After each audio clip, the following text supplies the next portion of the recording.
Hello everyone, and welcome to my General Hospital YouTube channel. I hope everyone is having a wonderful day.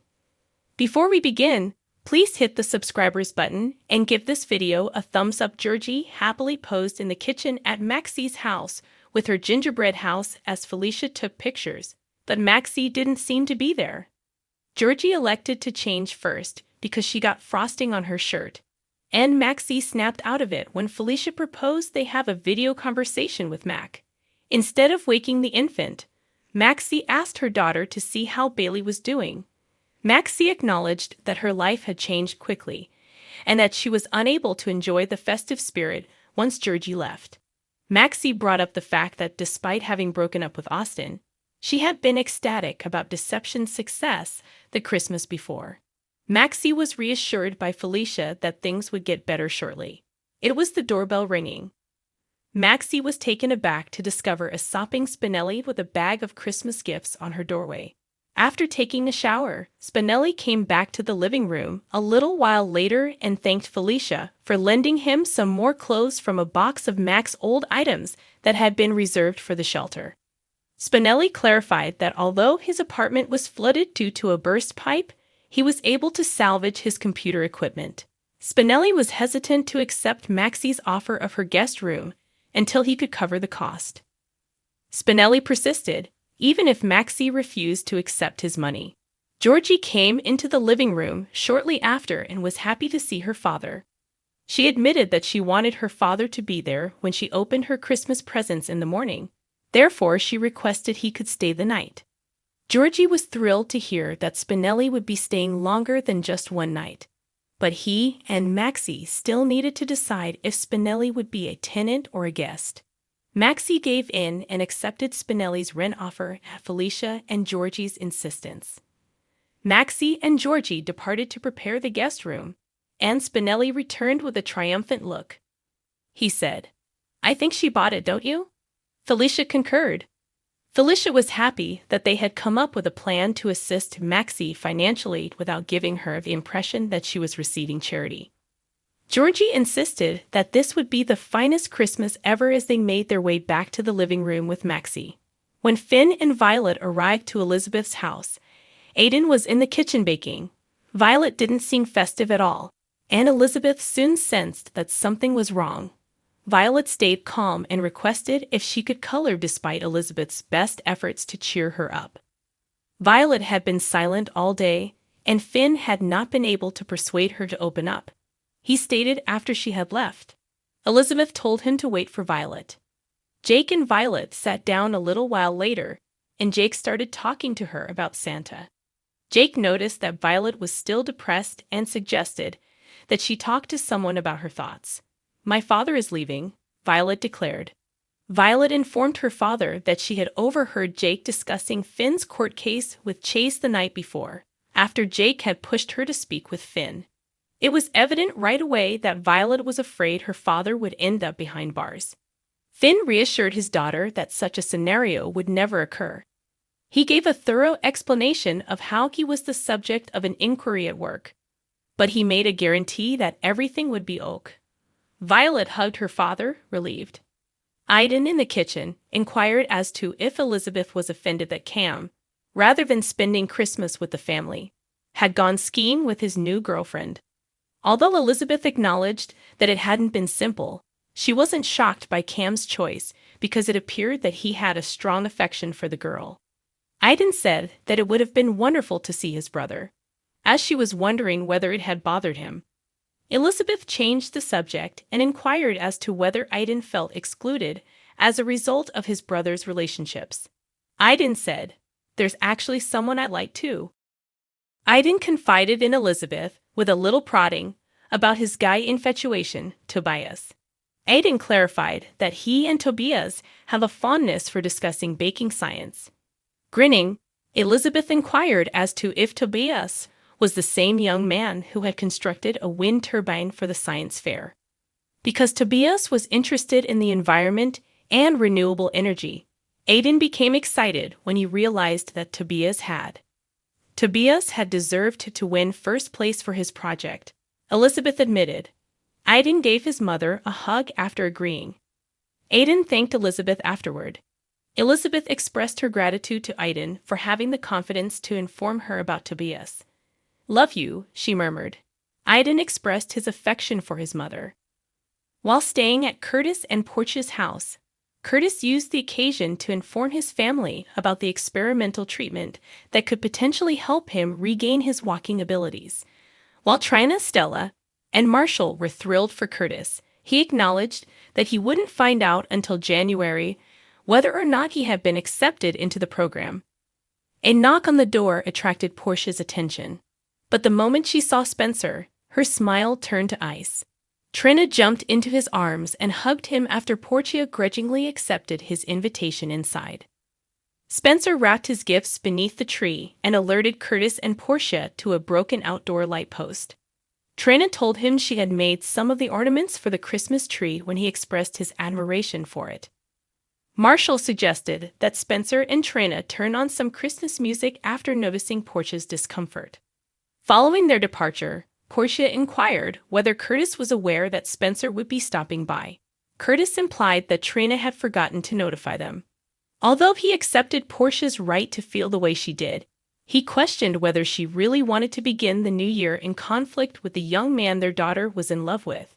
Marshall, meantime, went outside to get some fresh air.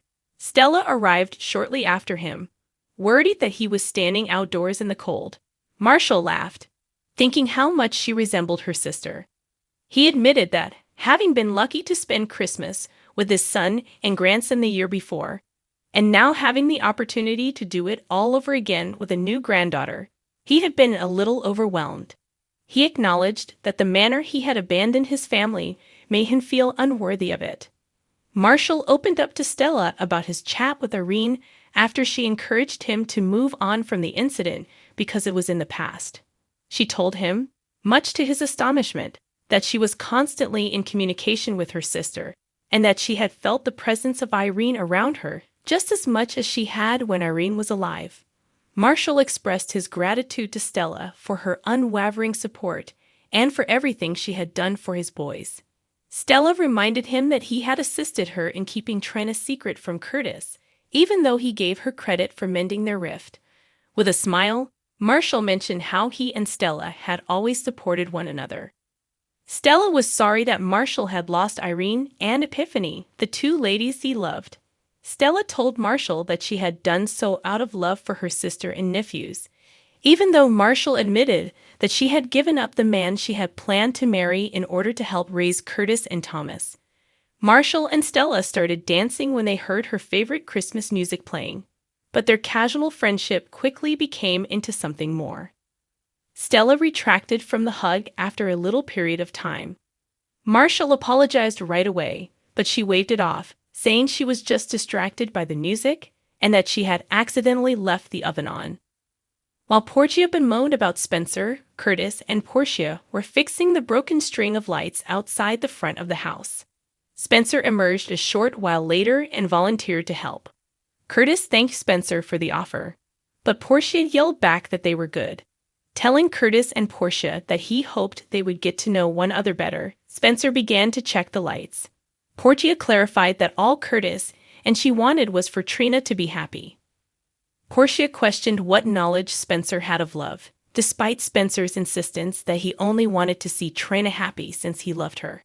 She promptly apologized, but Spencer admitted that he wasn't sure he could have responded to that question before meeting Trina. Spencer acknowledged that he still needed to show himself to Curtis and Portia, but he promised himself that he would succeed since he was infatuated with Trina beyond any previous love. Spencer clarified that Trina inspired him to improve himself and that he aspired to gain the respect, trust, and forgiveness of Curtis and Portia. The string of lights turned on right then. "Permit light to exist," Spencer murmured. Curtis wondered whether anything Spencer had said had affected Portia after he had gone back inside. Spencer came inside and sat with Trina on the couch, confessing to being hard on him from Portia. Trina reassured him, "She'll come around." Trina loved Spencer for trying even though Spencer was dubious. Spencer gifted Trina a gorgeous pair of diamond earrings for Christmas. Curtis and Portia came inside a short while later, Is everyone ready for their family ritual? Portia inquired. According to Trina, they create a new ornament for the Christmas tree each year. Spencer thought it was time to go, but since he would be handling the glue gun, Portia urged him to stay. With a smile, Spencer sat down at the table with the family. Dex and Jocelyn were on their way to Carly's house at Port Charles University on Christmas Eve when Jocelyn spotted Adam in the hallway. When she questioned him about why he wasn't returning home with his family early, Adam said he had made the decision to forego the trip. Jocelyn worriedly reminded him that the dining hall was closed and the dorms were empty, but Adam reassured her that he was okay with being alone and that he would get takeaway. Unsatisfied, Jocelyn persisted in her queries until he angrily told her he had to go home. Adam had made up an excuse to avoid going home since he thought his parents would grill him endlessly about his grades and his next courses. Jocelyn brought up the fact that Adam had been lying frequently, but Adam maintained that he had panicked because he didn't want to let his parents down about his academic performance.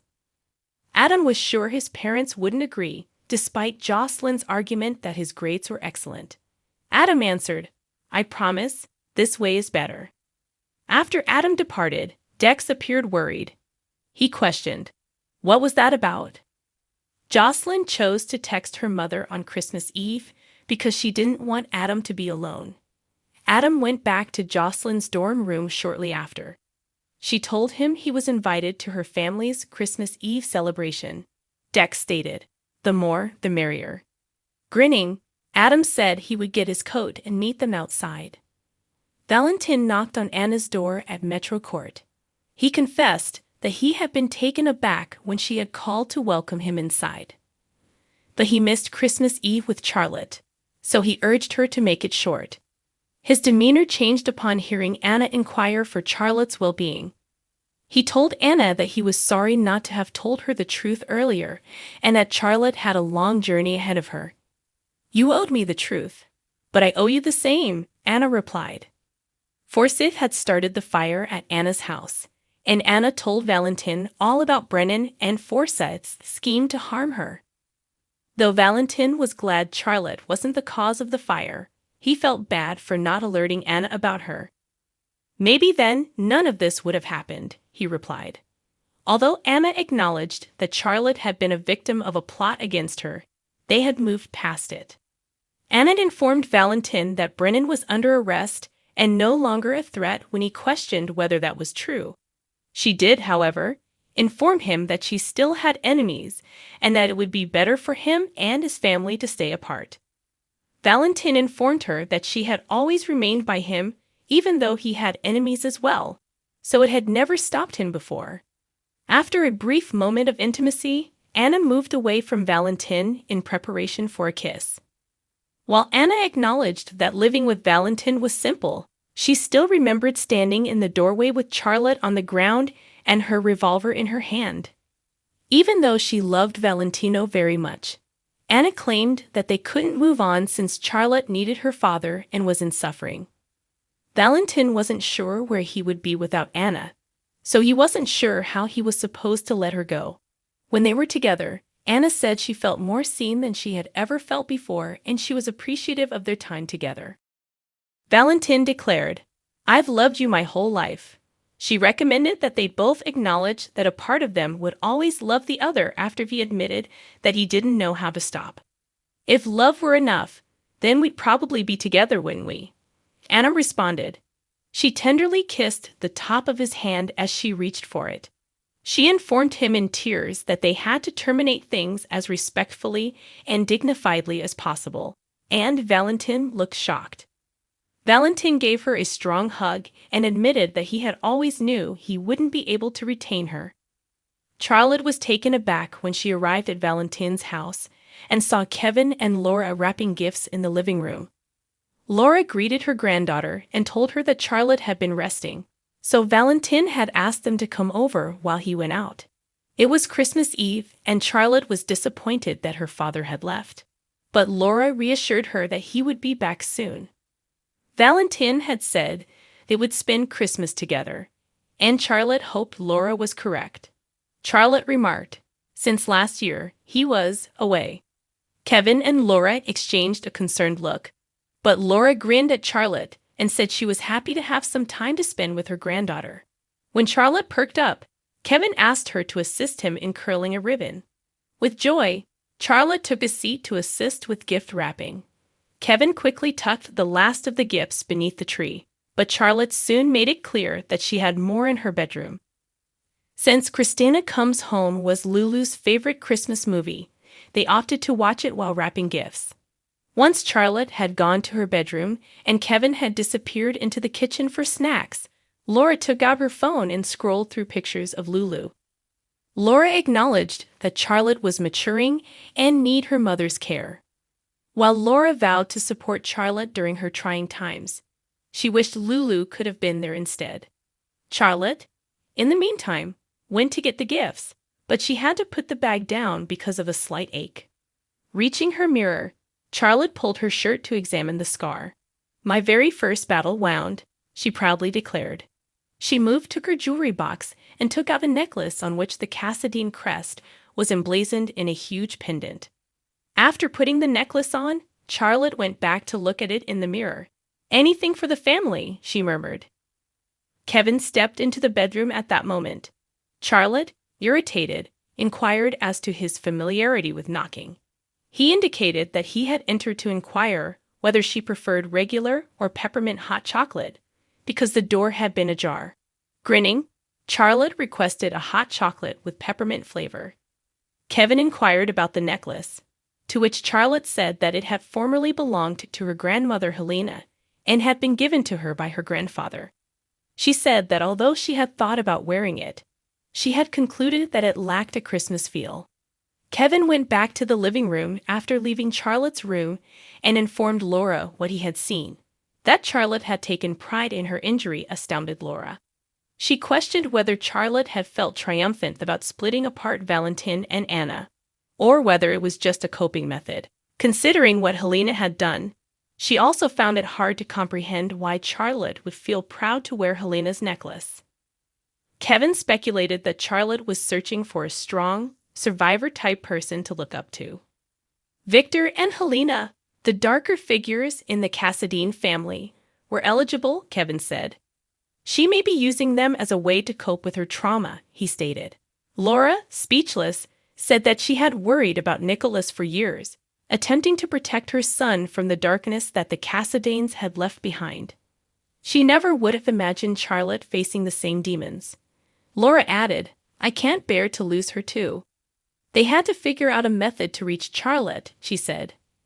Thanks for watching. If you like this video, so please don't forget to subscribe to my channel and don't miss any updates.